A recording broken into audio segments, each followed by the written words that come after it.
중요한 뭐 투자 정보 이런 거 얘기하면 막 진짜 귀를 쓰고 듣는 것들이 글을 읽으라고 하면 그렇게 안 해. 그래놓고 못 한대. 조금 했어. 자, 봐. 어려운 지문이지. 예. 역대급 지문이야. 역대 제일 어려웠다고 평가받는 그 시험에 두 번째로 어려운 지문이었어. 요게 그거잖아. 브레턴 우즈, 그다음에 해겔의 변증법 같이 썼던 책. 개. 그죠? 나는 브레턴 우즈보다 이게 좀 더 어려웠던 것 같아. 근데 이거 그러니까 우리가 철학 인문학 지문 나왔을 때 무슨 얘기했었냐면 철학 인문학 지문의 특징은 추상적인 내용을 던져놓고 계속 뭐 한다고? 구체화, 재반복, 반복, 재반복, 재반복 그렇게 한다고. 그래서 반복 재진술이기 때문에 뭐 하면서 읽으라고 그랬어? 대응시키면서 읽어라. 그래야 납득을 할 수 있다. 그치? 그 생각 갖고 있어야 돼. 근데 내가 보기에는 이거보다 이 앞집이 더 어려웠던 것 같기도 해. 나는 개인적으로는. 자, 어쨌든 일단 내가 1단락을 여기다 정리를 했어. 잘 봐봐. 첫 번째 단락에 나와있지? 변증법 지금 1번 첫 번째 문장이 변증법에 대한 개념적이에요. 그걸 보시면 돼요. 근데 이 변증법이라고 하는 게 이렇게 돼 있다는 거예요. 변증법은 대등한 대상의 병렬적 구성이 아니라 병렬적 나열이 아니라 이렇게 돼 있죠?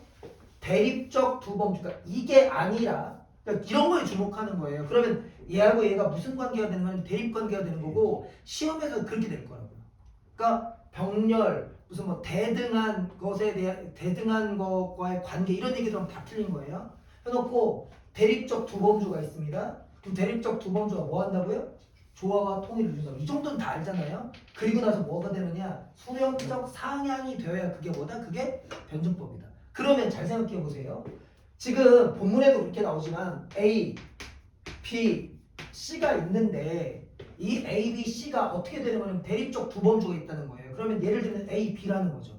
그리고 이 C가 뭐가 되는 겁니까? 수렴적 상향성 이렇게 갖는다는 거예요. 그런데 이 C에는요. 이게 C라고 하면 이걸 A, B라고 합시다. 그러면 이 C에는 A, B가 뭐 되어야 한다고요? 조화 통일이라고요. 이 말은 이 C에 A와 B가 들어가 있어야 된다는 겁니까? 들어가 있지 않아도 된다는 겁니까? 들어가 있어야 된다. 이 얘기인 거예요. 오케이, 좀 더 합니다. 그래서 뭐라고 하느냐? 변증법은 뭐의 방식을 넘어? 논증의 방식을 넘어. 그러면 논증의 방식은 기본으로 들어가는 겁니까? 안 들어가는 겁니까? 들어가는 거죠. 그리고 논증 대상의 자체, 논증 대상 자체의 존재 방식이래요. 보세요. 그래서 내가 이걸 이렇게 정리한 거예요. 지금 그 문장 변증법은 논증의 방식을 넘어 논증 자체의 존재 방식이기도 하다. 이게 뭔지 알겠어요? 모르겠어요? 모르잖아요. 그러니까 즉이 나온 거예요. 그러니까 지금 그 문장은 이렇게 나온 거죠. 이쪽으로 오죠. 내가 이걸 이렇게 한번 정리해 볼게요. A 즉 B예요. 그럼 A하고 B는 같은 겁니까? 다른 겁니까? 같은 거죠. 근데 앞에 내용이 뭐였냐면 변증법은 논증의 방식을 넘어 그러니까 이게 이걸 이렇게 보기만 하세요. 논증 방식은 기본 플러스 논증 대상의 뭐이기도 하다? 존재 방식이기도 하다. 뭐가? 변증법이. 근데 이게 뭔지 모르잖아요. 그러니까 뭐가 쓰였어? 즉은 아주 대표적인 반복 재진술의 표지예요. 그럼 얘하고 똑같은 게 이 문장인 거예요. 근데 이 문장이 뭐라고 되어 있냐면 즉 세계의 근원적 질서인 이념의 내적 구조도 이념이 시공간적 현실로 드러나는 방식도 변증법이기에 끊어요. 지금 거기까지 끄는 문장 있잖아요. 그러니까 이념의 내적 구조도 이념의 현실로서 드러나는 방식도 이거요. 여기 보세요. 같다며요. 그러면 앞에 내용과 뒤에 내용이 같아야 되는데 앞에 내용이 얘예요. 그래서 내가 이걸 1번이라고 하고 이걸 2번이라고 할게요. 그러고 나서 뒤에 이 얘기를 붙인 거예요. 지금 거기까지 끄는 거 1번하고 대응하는 내용입니까? 2번하고 대응하는 내용입니까?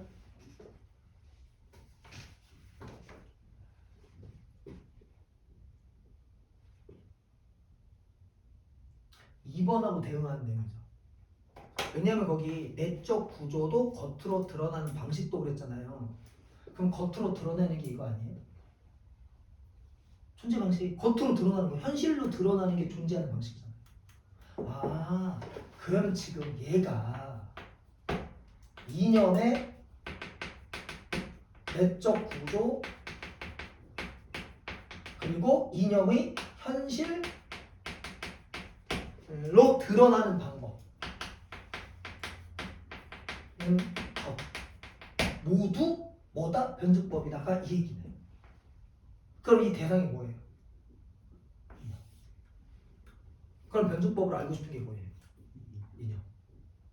그리고 논증 방식은 뒤에 있는 거잖아요. 이 두 차원의 원리를 밝히는 철학적 논증도 뭐다? 변증법적 체계다. 아, 이거 변증법적 체계라는 얘기는 납득할 수 있잖아요. 왜냐면 이게 지금 변증법은 논증 방식을 넘어 대상의 존재 방식을 했잖아. 근데 이건 뭔지 알겠어. 근데 이게 뭔지 모르겠단 말이야. 그러니까 이 말을 여기서 해준 거야. 아, 내적 구조. 내적 구조 뭐야? 이념이라는 대상이 갖고 있는 내적인 존재 방식. 그리고 그 이념이라는 대상이 갖고 있는 현실적인 존재 방식. 이거 둘 다 뭐다? 변증법적이다. 그럼 얘가 어떻게 구성되어 있다는 거야? 변증법적으로 구성되어 있다는 거지. 그럼 생각해 보세요. 변증법적으로 구성되어 있으니까 얘를 알려면 뭐가 필요해요? 변증법이 필요한 거죠. 논증이라고 하는 건 증명 방식이에요. 뭐를 증명하는 거예요? 이념을 증명하려면 무슨 방식을 거쳐야 된다?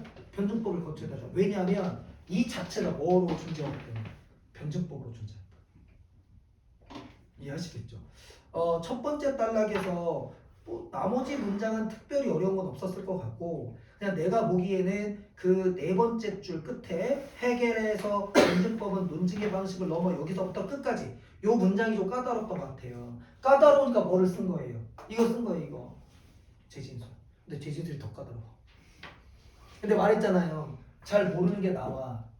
근데 철학 지문이야. 그러면 고민하지 말아라. 아니 그러니까 한두 번 보고 도저히 뭔 얘기인지 모르겠어. 그래도 반드시 뒤에서 나온다 안 나온다? 나온다. 왜? 철학 논리학 지문의 포인트는 반복 재진술인 거야. 알 때까지 진술해준다.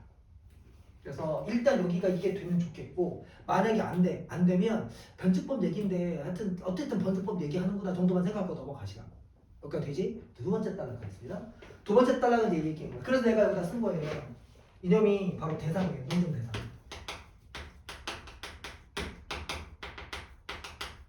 그 논증 대상의 논증 방식도 뭐고? 변증법이고 그리고 그 논증 대상의 존재 방식도 뭐다? 변증법이다.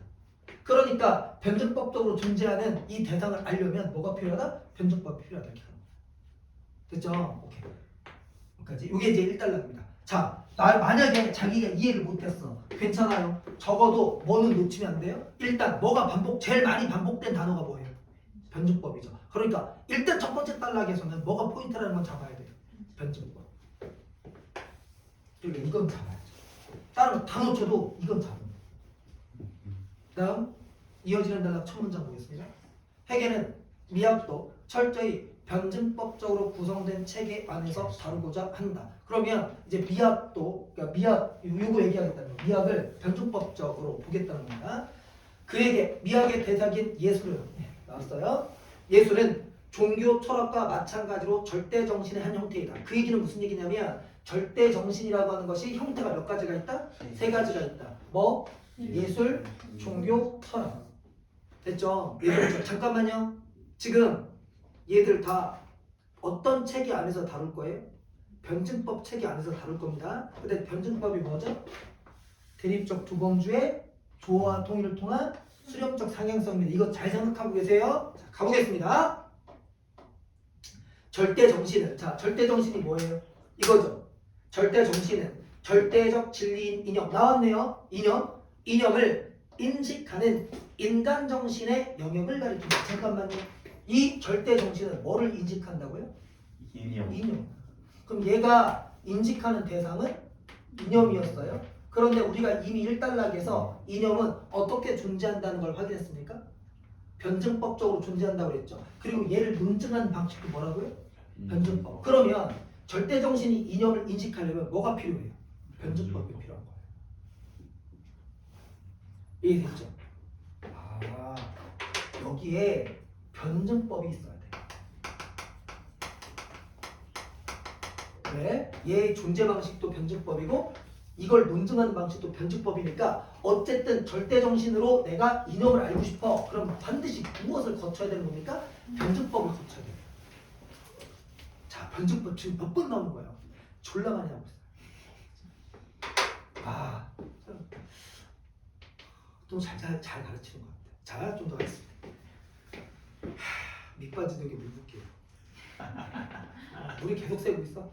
그다음 예술, 종교, 철학은 이거죠. 예술, 종교, 철학은 절대적 진리를 동일한 내용으로 하면 절대적 진리가 뭐죠? 이념. 이념을 동일한 내용으로 하면 그럼 뭐예요? 얘들의 공통점. 아, 얘들의 공통점 뭐예요? 이게 내용이에요. 로 하면 다만 인식 형식의 차이에 따라 구분된다. 그러면 얘들의 구분 뭐가 간다고요? 인식 형식 차이. 우리 이거 많이 했었죠. 공통점 차이점 깨달아. 상위 항목으로 공통점 잡고 하위 항목의 차이점. 자, 가겠습니다.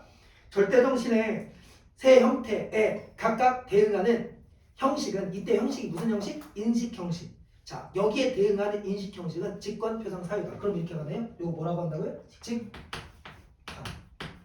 이거 표, 상. 그 다음에 얘, 사. 보세요. 얘들이 모두 이념을 인식하는 그런 역할을 하는 거예요. 근데 얘들은 각각 인식 형식이 뭐라고요? 직관, 표상, 사유라고요. 자, 인식이 뭐죠? 뭔가를 아는 거잖아요. 봐요. 얘는 직관으로 뭐를 인식하고 이념을 인식하고 얘는 표상으로 인식하고 얘는 뭐로 인식합니까? 사유로 인식한다. 얘를 인식하는 방법. 그래서 이게 인식 형식이에요. 차이 됐습니까? 좀 더 가겠습니다. 그러니까 내가 말했죠. 계속 대응시켜서 읽어야 된다. 그래야 흐름을 놓치지 않고 흐름을 잡고 가면 그 다음에 쉬워요. 근데 이 지점을 애들이 어떻게 읽었겠어? 그냥 읽겠지. 대응을 안 시키면서 읽으니까 뭔 얘기를 모르는 거예요. 대응시키셔야 돼요. 좀 더 하겠습니다. 직관은 설명 들어갑니다. 아니 그대로 따라가 읽어주면 되잖아요. 직관은 주어진 물질적 대상을 감각적으로 지각하는 지성이고 잠깐만요. 얘는요. 무엇을? 물리적 대상을 이거를 어떻게 지각한다고요? 감각적으로 지각하는 지성. 감각이에요. 감각. 그걸 뭐라고 한다? 직관이라고 한다. 그 다음 표상은 물리적 대상인지 아닌지에 상관없이 뭐 한다? 내면에서 떠올리는 신상이다. 그러니까 이건 내면이에요. 그 다음에 마지막 얘는 개념을 통해 파악하는 순수 논리적 지성이다. 얘는 개념을 통해서 파악하는 순수 논리적 지성이에요. 순수 지성이라고 합시다. 자, 그럼 이렇게 가야 되네. 봐요. 얘는 직관이라는 인식 형식으로 대상을 인식하는데 그 직관한다는 건 뭐냐? 물리적 대상을 뭐 하는 거다? 감각하는 거다. 그 다음 얘는 표상으로 대상을 인식하는데 그 표상이라고 하는 게 뭐냐면 내면에 떠올리는 거다. 그 다음 얘는 사유를 통해서 인식하는데 이념을 그 사유라고 하는 게 뭐냐? 개념을 통해서 순수 지성하는 거. 지성적 뭐 통찰을 하는 거다. 이렇게 간다는 거예요. 여기까지 됐죠? 좀 더 가겠습니다. 이 세 형태는 잠깐만요. 세 형태 이거는 직관하는 절대정신, 표상하는 절대정신, 사유하는 절대정신으로 규정된다. 잠깐만. 이거 다 왜냐하면 이거 뭐니까? 절대정신이니까. 그렇죠? 직관하는 절대정신, 표상하는 절대정신, 사유하는 절대정신으로 표현되는데 해겔에 따르면 직관의 외면성과 잠깐만요. 이거 뭐라고 한다고요? 외면성. 그러니까 물리적 대상을 감각하는 거니까 뭐 하는 거예요? 외면성이죠. 그 다음 자 이건 이제 뭐라고 하느냐? 표상의 내면성.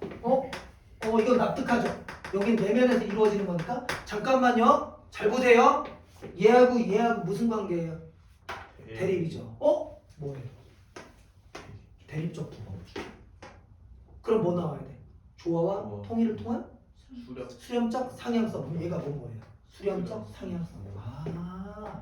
이렇게 해서 수렴적 상향성 이게 뭐다? 어디 갔습니까? 이해 맞죠? 예술의 객관성과 종교의 주관성은 어디서 종합된다? 철학에서 종합된다. 여기서 종합된다.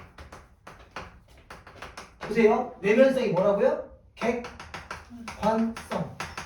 그 다음에 내면성을 뭐라고 한다고요? 주관성. 이게 어디서 통합된다? 철학에서 통합된다. 이렇게 간다고요.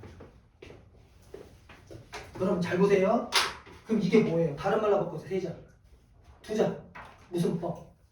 변증법. 이게 변증법이잖아요. 그러면 대립적 두 범주의 조화와 뭐가 있어야 돼? 통일. 그럼 봐. 여기에 이 대립적 두 범주의 조화 통일이 여기 있어야 돼? 없어야 돼? 있어야지. 즉 무슨 얘기냐? 철학에는 뭐와 뭐가 들어가야 된다? 예술과 종교가 들어가야 된다. 예 플러스 종의 성격이 들어가야 돼. 근데 얘 종의 성격이 뭐냐? 이거잖아. 그러니까 이 철학에는 객관성과 주관성, 내면성이 다 있어야 돼? 없어야 돼? 있어야 돼. 왜? 얘도 어떻게 존재하니까? 변증법적으로 존재합니다. 이해돼? 다음 갑니다. 벌써 집에 갈 시간이 왔니? 이해 맞춰. 형식 간의 차이로 인해 미안합니다. 맞죠? 자, 형식 간의 차이가 뭔데요? 인식 형식 간의 차이로 인해. 맞죠? 내용 인식 수준의 내용이 뭡니까? 내용. 그러니까 이런 거 대응식표 들더라고요. 이런 걸 적어야 돼요. 그래서 뭐냐면 형식 간의 차이는 이거예요. 근데 내용의 차이가 뭔데요? 내용이 뭐예요? 그거잖아요. 됐죠? 이념의 즉 절대적 진리잖아요. 얘가 절대적 진리, 절진이라고 합시다. 절진을 인식하는 수준에 뭐가 있다? 차이가 있다. 돼요? 지울게요. 무슨 얘기냐? 아니 이런 얘기예요. 봐요. 원래 이렇게 돼서 이렇게 해서 얘를 인식하는데 얘들은 뭐가 있더라? 인식 형식의 차이가 있더라. 인식 형식의 차이가 있어서 절대 진리, 내용인 이념, 즉 절대적 진리를 인식하는 뭐가 있다? 수준의 차이가 있더라. 좀 더 갈게요. 해결하기에서 절대정신의 내용인 절대적 진리 됐죠? 절대적 진리는 본질적으로 논리적으로 이성적이다. 잠깐만요. 보세요. 얘를 뭐라고 얘기했다고요? 얘는 본질이 뭐다? 본질이 논리적이고 이성적. 사실 이거 보는 순간 뭔가 문제가 있다는 얘기를 지금 해야 돼요. 지금 아무 생각 없이 읽고 오니까 이상한데? 라는 생각을 못하는 거예요.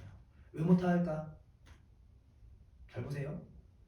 앞에서 이 이념이라고 하는 거 뭐라고 했냐면 얘도 어떻게 존재한다고 했어요? 변증법적으로 존재한다네요. 맞죠? 그러니까 변증법적으로 존재한다는 건 서로 상반된 두 대상의 대립적 조화를 통해서 얘도 존재한다는 거예요. 라는 생각을 여기서 해야 돼요. 알겠죠? 그러니까 앞에서 얘를 뭐라고 했냐면 요거요 변증법적으로 존재한다고 했어요. 맞죠? 생각하세요. 이거 생각하고서 그래서 뭐가 필요하다고 얘기한 거냐면 변증법이 필요하다고 얘기한 거예요. 맞아요? 근데 헤겔이 방금 여기서 뭐라고 했냐면 헤겔이 본인이 이렇게 얘기한 거예요. 이념이라고 하는 놈은 본질적으로 보다 논리적이고 이성적이라고 얘기했어요. 그러면 이 말 그대로면 절대정신에서 뭐가 필요하다는 얘기예요? 논리적이고 이성적인 게 필요한 거예요. 그럼 논리적이고 이성적인 게 뭡니까? 맞죠? 이거잖아요. 그러면 얘들 특히 얘는 필요 있어 없어? 없는 거지. 왜? 얘는 뭐니까? 아니다. 이게 객관성이. 그래서 얘가 뭐 되는 거냐면 무시되는 거예요. 좀 더 보세요. 이러한 내용을 예술은 직관하고 종교는 표상하고 철학은 사유하기에 이 세 형태가 뭡니까? 인식 형식이죠. 인식 형식 간에는 단계적 등급이 매겨진다. 즉 예술은 뭐고? 초보 단계. 종교는 뭐고? 성장 단계. 철학은 뭐고? 완숙 단계 절대 정신이다. 이에 따라 예, 종, 철, 순의 진행에서 명실상부한 절대 정신은 최고의 지성에 의거하는 것, 즉 뭐뿐이다? 철학뿐이다. 그 얘기는 나머지는 필요 없다. 그럼 나머지는 필요 없다는 건 뭐가 안 되는 거예요? 그렇죠. 이 얘기예요, 이 얘기. 그러니까 거기 명실상부한 절대정신 최고의 지성이 의거하는 것 철학뿐이며 예술이 절대정신으로 기능할 수 있는 것은 인류의 보편적 지성이 미 발달된 머나먼 과거로 한정된다. 그러면 과거에는 예술이 절대정신으로 역할을 할 수 있었지만 지금은 역할을 한다 못한다? 못한다. 그러면 여기서 뭐는 버려야 된다는 거야? 예술은 버려야 된다는 거지. 그 예술은 버려야 된다는 말은 문맥적으로 뭐하고 똑같느냐? 뭐를 하지 못한다? 그렇지, 이거 못한다. 그러니까 지금 이 말은 무슨 얘기냐면 얘를 인식하려면 뭐는 역할을 못한다? 예술은 역할을 못한다. 그럼 예술은 역할을 못한다는 얘기는 결국 변증법의 핵심인 대립 두 범주의 조화 통일이 안 된다는 얘기야. 이게 안 된다는 얘기예요. 그럼 이 얘기는 1단락에서 말한 해겔이 말한 변증법, 진정한 변증법이 되는 겁니까? 안 되는 겁니까? 안 되는 거라고요. 이렇게 읽어줘야 돼요. 됐어요? 오케이. 여기까지가 지금 가예요. 그리고 이제 나학을 보겠습니다. 자, 이렇게 가나들이 있어. 그럼 우리는 뭘 잘 못하냐면 가를 보고 가와 관련된 문제를 풀고 나를 보고 나와 관련된 문제를 푸는 건 익숙해. 근데 가나를 묻는 건 못해. 그러니까 늘 이런 세트에서 어떤 문제를 틀리냐면 가나를 통합적으로 물어보는 문제를 틀려. 그러니까 점수가 잘 안 나오는 거야. 시간 오래 걸려. 항상 가나지분 나오잖아? 그럼 가나지분의 관계를 꼭 파악해야 돼. 가나지분의 관계는 대립일 수도 있고 아니면 뭐 보충 설명일 수도 있어요. 어쨌든 확인해 주고 가야 돼요. 지금 여기서 뭐를 이제 얘기한 거냐면 지금 여기까지는 해겔의 변증법 얘기하는데 해겔이 미학 지점으로 넘어오면 진정한 변증법을 해요 못해요? 못해요. 그래 놓고 나서 나글로 넘어오는 겁니다. 라고 생각하는 거예요. 자, 나글 보겠습니다. 변증법의 매력은 종합에 있다. 자, 종합에 있다. 이거 끊어보세요. 이거 지울게요. 자, 이렇게 지읍시다. 나글 넘어오죠. 나글 나오면 무슨 생각하라고요? 가글과의 관계를 꼭 생각하시라고.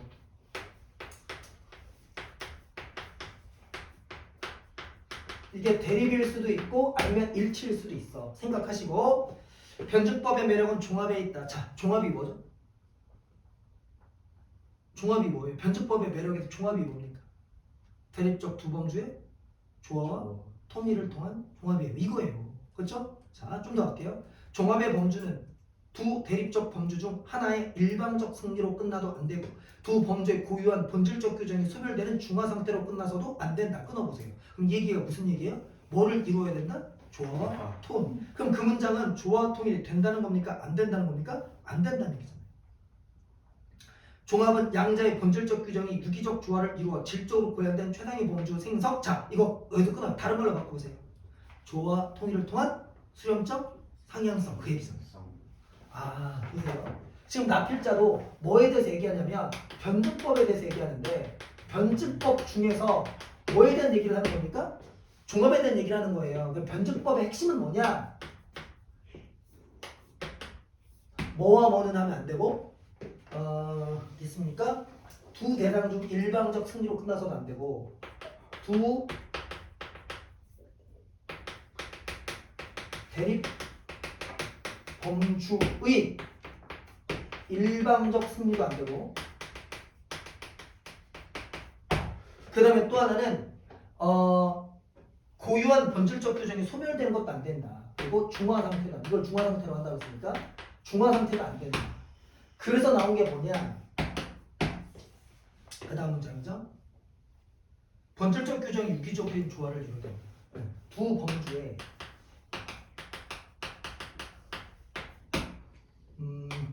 본질이 뭐하고 있어야 된다? 살아 있어야 된다. 이걸 다른 말로 바꾸면 뭐다? 대립적 두 범주의 조화 통일을 통한 수렴적 상향성. 이게 포인트예요. 됐죠? 좀 더 하겠습니다. 해겔이 강조한 변증법의 탁월성도 바로 이것이다. 자, 이것이 가리키는 게 뭐예요? 그렇죠? 대립적 두 범주 조화 통일. 통한 수렴점 상향성 이거다. 그러기에 변증법 원칙에 최적화된 엄밀하고도 정합적인 학문 체계를 조탁하는 것이 그 만들어내는 것이 바로 그의 철학적 기획 아니었던가? 그러니까 변증법을 바탕으로 학문적 체계를 만들어내는 것이 그가 즉 해겔이 원했던 기획 아니었던가? 라는 얘기예요. 그럼 이 물음은 제대로 했다는 얘기입니까? 못했다는 얘기입니까? 못했다는 얘기죠. 그래서 그 다음에 문장이 이렇게 나옵니다. 그런데 그가 내놓은 성과물들은 과연 그 기획이 뭡니까? 이거예요. 변증법을 정확하게 적용하는 기획을 어떤 흥결도 없이 완수한 것으로 평가될 수 있을까? 평가될 수 있다는 얘기입니까? 안 된다는 얘기입니까? 안 된다는 얘기예요. 미학에 관한은 그렇다는 답변은 쉽지 않을 거다. 자, 여기까지 끊어요. 지금부터 이제 뭐 할 거다? 해겔의 미학을 깔 거다. 나 필자는 해겔의 미학을 깔 거라고. 이걸 비판할 거예요. 네, 해겔은 미학도 어디 체계에 집어넣었어요? 변증법적 체계에 집어넣었죠. 그러니까 나 필자는 해겔의 미학, 즉 변증법적 체계에 집어넣은 해겔의 미학을 뭐 할 거다? 비판할 거다. 이미 뭘로 비판할 건지 얘기했어요. 자, 가겠습니다. 지성의 형식을 직관표상 사유순으로 구성하고 이에 맞춰 절대정식을 예종철 순으로 편성한 전략은 외관상으로는 겉으로 보기에는 변증법적 모델에 따른 전형적 구성으로 보인다. 여기까지 문제 없다는 얘기예요. 그러나 실질 내용에 보면 즉 변증법의 실질적 내용을 보면 직관으로부터 사유에 이르는 과정. 자, 여기 잘 보세요. 비판합니다. 네. 형식적으로 문제 있다 없다? 없다. 그 다음에 내용적으로 문제가 있다. 저 내용적으로 들어갑니다. 내용적으로 들어가니까 뭐라고 했냐면 어디에서 어디로 가는 과정? 직관에서 사유에 이르는 과정. 직관이 뭔데요? 예술. 사유로 이르는 게 뭐예요? 철학. 즉 예술에서 어디로? 철학으로 이르는 과정. 이게 직관 사유 이르는 과정에서 네. 외면성은 점차 지워지고 내면성이 점증적으로 뭐하고 있다? 강화되고 있다. 자, 그때 포인트가 뭐예요? 내면성이 강화됐다는 게 포인트입니까? 외면성이 지워지는 게 포인트입니까? 외면성이 지워지는 게 포인트죠. 왜냐하면 무엇 때문에? 이거 없어지면 안 된다. 그러니까 이렇게 가면서 어떻게 되고 있느냐? 뭐는 사라지고 외면성은 사라지고 뭐는 강화되고 있다? 내면성은 강화되고 있다. 그럼 이 얘기는 무슨 얘기냐면 보세요. 이거 얘하고 뭡니까? 대립적 두 범주죠. 대립적 두 범주 중에 어느 하나가 뭐 해주고 있는 겁니까? 커주고 있는 거죠. 나머지 하나는 일방적으로 지고 있지. 그러니까 뭐가 깨지는 거야? 변증법도 깨지는 거야. 이해되죠? 그러니까 뭐가 안 된다는 얘기입니까? 그렇죠. 조화통일이 안 된다.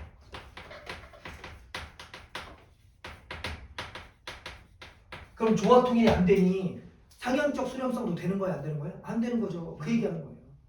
예술로부터 철학에 이르는 과정, 예술로부터 철학에 이르는 과정에서 객관성이 점차 지워지고 주관성이 점증적으로 강화되고 있음. 그러니까 외면성 이퀄 뭡니까? 객관성. 그 다음에 내면성 이퀄 뭐예요? 주관성. 같은 거죠.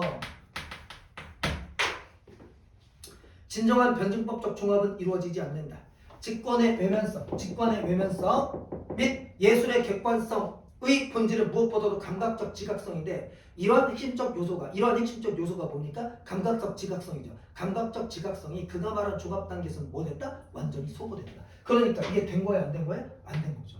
그러니까 제대로 지금 적용된 겁니까? 안 된 겁니까? 안 됐네요. 그래서 뭐 했어요? 비판. 그러면 이거 보세요. 이거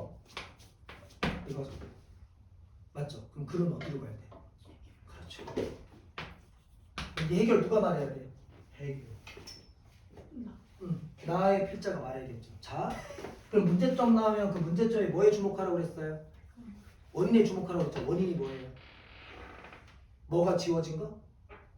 이게 지워진 거. 감각, 지각, 감각적 지각, 그다음에 객관성, 외면성이 지워진 거잖아요. 그렇죠? 그럼 결국 뭐가 없어지는 겁니까? 예술이 없어지는 거잖아요. 그러면 그게 없어져서 생긴 문제죠. 그럼 나중에 해결 방안으로는 다시 그걸 뭐 해야 됩니까? 그렇죠. 여기다 집어넣어야 돼요. 이렇게 가는 거예요. 그러니까 해결 방안은 다시 예술, 그 다음에 직관, 혹은 객관, 혹은 외면성을 다시 뭐 하면 된다? 집어넣으면 된다. 어디에다가? 철학에다가. 이해하시겠죠? 철학 다음에 이걸 집어넣어야 된다. 왜냐하면 지금 철학, 종합 단계가 철학이잖아. 지금 종합 단계 철학에는 이 종합 단계 종합인데 종합에는 뭐가 빠져버렸어? 지금 얘들이 빠졌잖아. 얘들이 요게 여기서부터 여기까지가 없으니까 이게 없으니까 그럼 다시 뭘 하면 돼? 이걸 집어넣으면 된다. 그럼 철학의 문제가 생겼으니까 그 철학의 문제를 해결하기 위해서 뭐를 집어넣으면 된다? 봐요? 예종철이죠. 예술을 빼버렸죠. 그리고 철학에 집중시켰잖아요. 철학에서 예술의 성격이 다 빠졌잖아. 그럼 철학에다 다시 뭐를 집어넣으면 돼? 예술. 그렇지, 이런 식으로 한다. 이해돼요?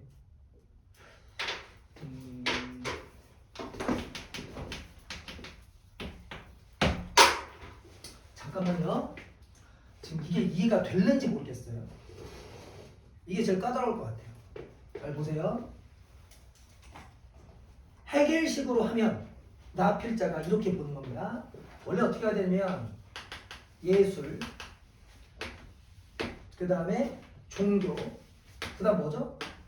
철학이죠. 이게 해결식이에요. 이렇게 순차적으로. 맞죠? 근데 뭐가 지워졌어요? 지워졌죠. 돼요? 그럼 이게 없어졌으면 지금 뭐하고 뭐만 남은 거죠? 종교 철학만 남은 거죠. 그럼 종교 철학 객관적이에요? 주관적이에요? 주관적이잖아요. 맞죠? 그럼 잘 생각해보세요, 여러분. 원래 변증법은 대립적 두 범주가 있어야 돼요? 없어야 돼요? 있어요. 있어야죠. 근데 뭐가 없어져 버렸어요? 대립적 두 범주 중에 하나인 객관성이 없어졌죠. 예술이 없어졌잖아. 그럼 남은 거 뭐밖에 없는 거야? 주관성밖에 안 남잖아. 그러면 대립적 두 범주가 돼야 한대. 그렇지. 그러니까 대립적 두 범주가 되려면 요 종철 다음에 반드시 뭐가 와야 돼? 그렇지. 이렇게 와야 돼. 봐. 이렇게 했는데 여기 없어. 여기는 없는 거야 지금. 이렇게 됐든 여기가 빠져버렸어. 그럼 대립적 두 범주가 돼야 안 돼? 안 되잖아. 왜냐면 종교하고 철학은 대립적인 게 아니니까. 그러니까 변증법 자체가 돼야 안 돼. 안 돼. 따라서 변증법이 되려면 대립적 범주를 갖춰야 돼, 안 갖춰야 돼? 갖춰야지. 그러면 종교 철학의 대립적 범주 뭐? 예술. 이렇게 가야 돼. 이게 뭐다? 이래야 진정한 변증법이 된다. 이렇게 가. 이해돼 이거? 끝나. 이걸로 끝나는 거야 이거. 그래서 자 마지막 단락 가겠습니다. 아우 설명을 너무 잘하는 것 같아. 야, 오마이갓 이렇게. 변증법에 충실하려면 해겔은 철학에서 성취된 완전한 주관성이 재객관화되는 단계의 절대 정신을 추가했어야 될 것이다. 보세요 여러분. 이게 뭐예요? 거기 완전한 주관성이죠. 왜 완전한 주관성이에요? 뭐가 완전히 없어져 버렸으니까. 이게 완전히 없어져 버렸잖아. 그러니까 뭐 남은 거 뭐밖에 없어. 주관적인 거밖에 없지. 그러니까 완전한 주관성인 거예요. 완주에 뭐가 추가돼야 된다? 예. 객관성이 추가돼야 된다. 그게 얘예요. 그러니까 이걸 뭐라고 하는 거예요? 원래 객관성이 여기 있었잖아. 없어졌잖아. 그러니까 다시 집어넣었지. 다시 제자를 써서 재객관화. 예술은 철학 이후에 자리를 차지할 수 있는 유력한 후보이다. 맞죠? 왜냐하면 얘가 재객관화 되려면 객관성이 들어가야 되는데 지금 예종철 중에 객관적인 게 뭐예요? 예술이니까. 실제로 많은 예술 작품은 사유를 배경으로 해서만 설명되지 않는가? 게다가 이는 누구보다 풍부한 예술적 체험을 하는 해겔 스스로가 잘 알고 있지 않은가? 이 때문에 방법과 철학 체계 간의 이러한 불일치. 네, 방법은 변증법인데 철학 체계는 불일치적이 뭐가 아니었어요? 변증법이 제대로 이루어지지 않은 거예요. 라 불일치는 더욱더 아쉬움을 준다면서 맨 마지막에 해겔을 비판하면서 끝납니다. 자, 됐어요 그러면? 오케이, 문제 보겠습니다.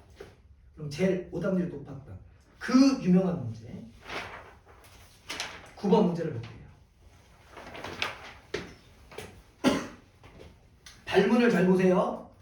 발문에 보기는 해겔과 나의 글쓴이가 나누는 가상의 대화의 일부라고 그랬죠. 그래놓고 보기를 보시면 해겔하고 나의 글쓴이가 있죠.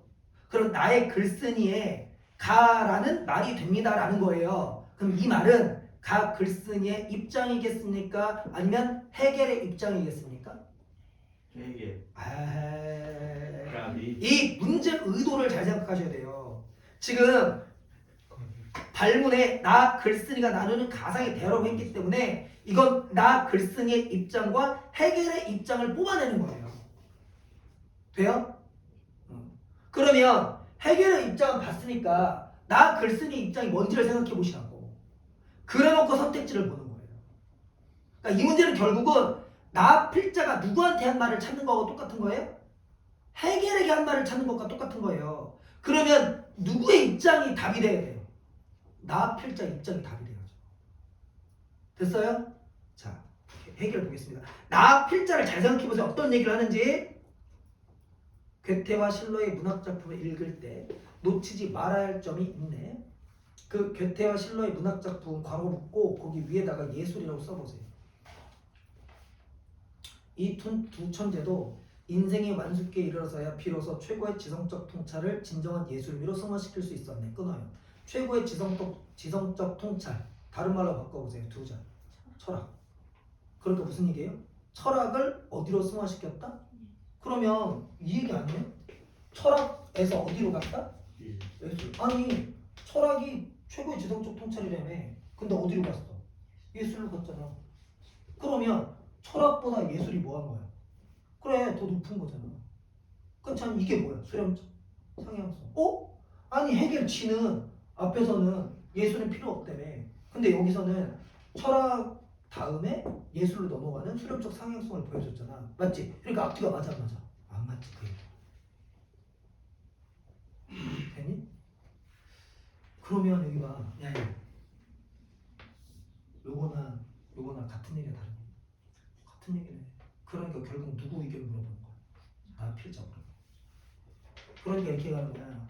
그에 비해 촉이 이렇게 됐거든? 중요한 게 아니야.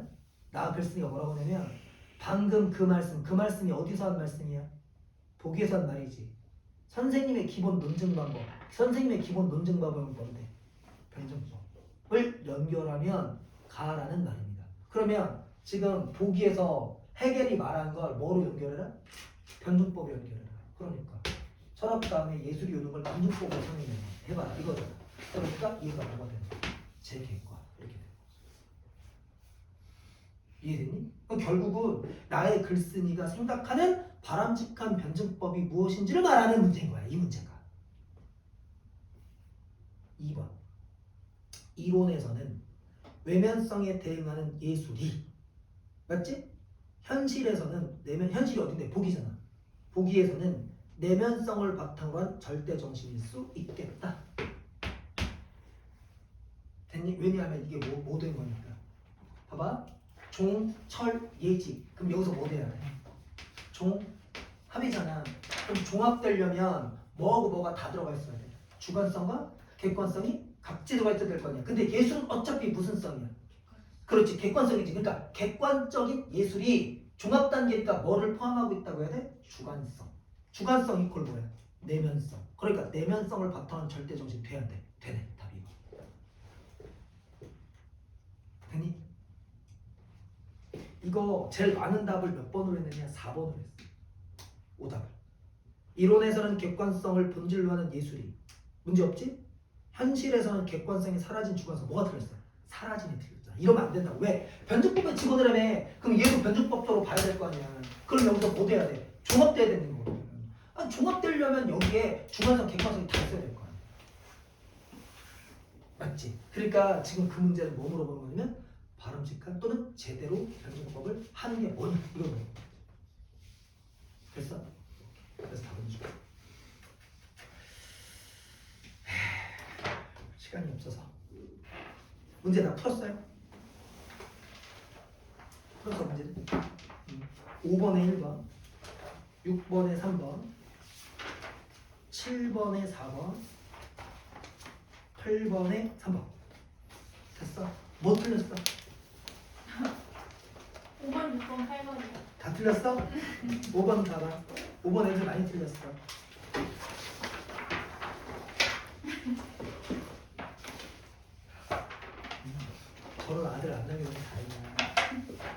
강한 아에 대한 설명을 가장 적절한 거니까 설명에다 동그라미. 설명을 물으면 그러니까 중심 내용을 표현하는 것과 관련돼 있어야 돼. 그러니까 이건 표현상 특징을 찾는 게 아니고 글 전체 내용을 생각해야 돼. 글 전체 내용을 담아낼 수 있는 설명이어야 되니까. 그런데 가장 적절한 거라며. 그러면 핵심점과 연결돼 있어야 돼. 자, 1번. 가나 모두 공통점이지? 특정한 철학적 방법. 밑에다 뭐라고 쓸래? 변증법에 기반한 체계를 바탕으로 예술의 상대적 위상. 봐. 가에서는 예술은 제일 나쁜 거였고, 그러니까 나쁜 거 가장 밑에 있는 거였고, 초보적인 거. 여기서는 예술이야말로 철학 다음에 오는 가장 그 지성적 통찰을 잘할 수 있는 그런 거라고 그러잖아. 그러니까 예술의 상대적 위상. 맞지. 위상이 뭔데? 위치. 가에서는 예술의 위치는 저기 밑에 있는 건데, 나에서는 예술이 오히려 이 문제를 해결할 수 있는 수단이라고 했잖아. 그러니까 예술의 위치를 높게 본 거야, 낮게 본 거야? 높게 본 거잖아. 그러니까 둘 다 봐. 하나는 낮게 보고 하나는 높게 봤잖아. 똑같은 예술인데 하나는 낮고 하나는 높아. 이게 뭐야? 상대적 위치. 1번. 근데 이거 애들 2번 많이 골랐어. 근데 잘 생각해봐. 특정한 철학적 방법이 뭐지? 변증법이지. 변증법에 대한 그러니까 문제를 선택지를 잘 봐. 가 나는 모두 변증법에 대한 상반된 평가를 바탕으로 그랬잖아. 가의 변증법에 대한 상반된 평가가 있어? 없잖아. 나의 변증법에 대한 상반된 평가 있어? 없잖아. 다만 나에서는 해결에 대한 비판이 있지. 그걸 또 해결에 대한 상반된 평가도 아니야. 맞지? 그러니까 2번 틀린 거야. 했니? 그래서 5번에 1번. 그 다음에 6번 됐지. 7번. 7번은 약간 애매했던 것 같은데 4번에 실수 같아. 창작을 기획하는 거 있잖아. 기획에다 동그라미 해봐. 근데 기획과 직관이 연결돼. 왜냐하면 직관은 이거 있잖아. 이거는 대상이 무슨 대상이어야 돼? 그러니까 물리적 대상이잖아. 물리적 대상이 직관하는 거잖아. 근데 기획은 물리적 대상이 아니잖아. 그러니까 물리적 대상이 아닌 기획에 직관을 집어넣을 수 있어? 없잖아. 기획을 어떻게 감각해? 기획을 만질 수 있어? 기획을 맡을 수 있어? 기획을 느낄 수 있나? 없잖아. 아이 저희 그지 같은 새끼 진짜. 떨어져가지고 릴렉스. 아니 그거 망가뜨리면 어떡하냐. 8번에 3번 보면 3번 이거 이제 될 텐데 기억과 달리 니은이잖아. 니은이 어디 갔냐? 니은이 그거잖아. 뭐야? 어디 있더라? 니은이 뭐냐 씨. 예술 종교 철학. 응? 니은이 그 예술 종교 철학이야. 예술 종교 철학 기억과 달리 니은에서 이제 예종철에서는 범주간 이행에서 그 예종철이 이거잖아. 해결의 미야. 그리고 기억은 원래 변증법. 그럼 이거 뭐 물어보는 거야? 원래 변증법과 해결 미학에서의 변증법의 공차. 그러면 니은에서는 해결의 그 미학에서의 변증법 범주간 이행에서 첫 번째 범주가 뭔데? 예술이지. 예술의 특성이 갈수록 강해 약해서 약해지잖아. 답 3번. 맞지? 지금 문제가 뭐였어? 예술이 없어진 게 문제야. 맞지?